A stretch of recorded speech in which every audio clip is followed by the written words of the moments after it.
Hello, everybody. We are Team Coffee from the University of North Texas Computer Engineering Department, and we are presenting our project titled ARIS, which stands for Augmented Reality Interface System. The general goal of our design was to increase astronauts' productivity and autonomy while on lunar and then future Martian missions. In the next generation of NASA spacesuits, they want to integrate augmented reality into the headset, so we are developing a prototype of what that might look like. The ARIS system is composed of two main subsystems, the external hardware system, EHS, and the head-mounted display, the HMD, which is our Magic Leap device. The EHS consists of the glove subsystem and the chest subsystem, both which have cameras, IMUs, toggle switches, and force sensors. The HMD contains our heads-in display software, which we call the HID. Internal hardware system is to provide additional input and information of the outside world to the astronaut. In order to create our hardware, we went through an extensive designing phase. We first started by designing the circuit that we would need. We used EasyEDA to design and test our circuit. Once we had our circuit designed, we used the breadboard to test it. From there, we moved on to printing a testing PCB. We did this to make sure our PCB design was working appropriately before ordering one from the factory. These two pictures show our overall external hardware system. This system contains four sensors. These four sensors act like buttons to the astronaut. These are extremely helpful, especially if the astronaut wants to select something from the HMD. The systems also contain toggle switches. The switches help the astronauts reset the systems in case of a system error. The systems also contain cameras. The cameras help astronauts see what they are working on in hard to reach places and also behind them. The systems also contain IMUs, which provide gyroscopic information. The IMUs allow the astronaut to move and rotate 3D designs on the HMD. They also allow the astronaut to move the dome based on their body orientation.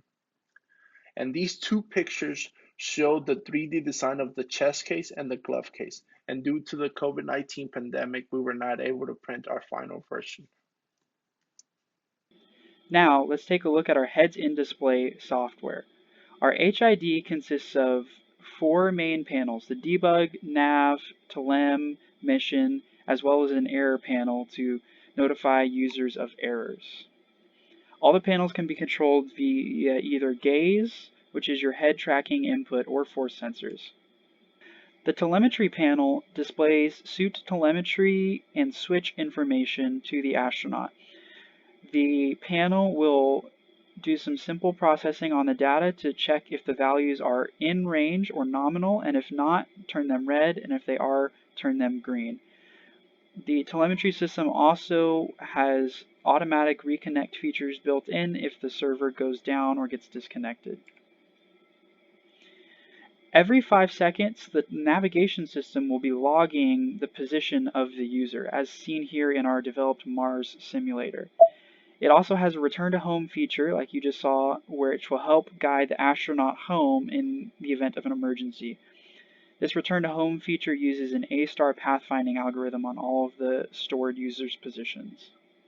The mission instructions panel provides the astronaut with detailed mission instructions. The instructions consist of super missions, each with its own subset of missions, tasks, and subtasks.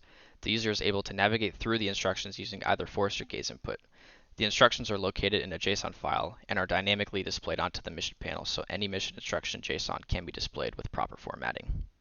Error notifications created by the system are displayed visibly in front of the user. When the error handler receives an error, it will play an audible error sound that notifies the astronaut when an error is received.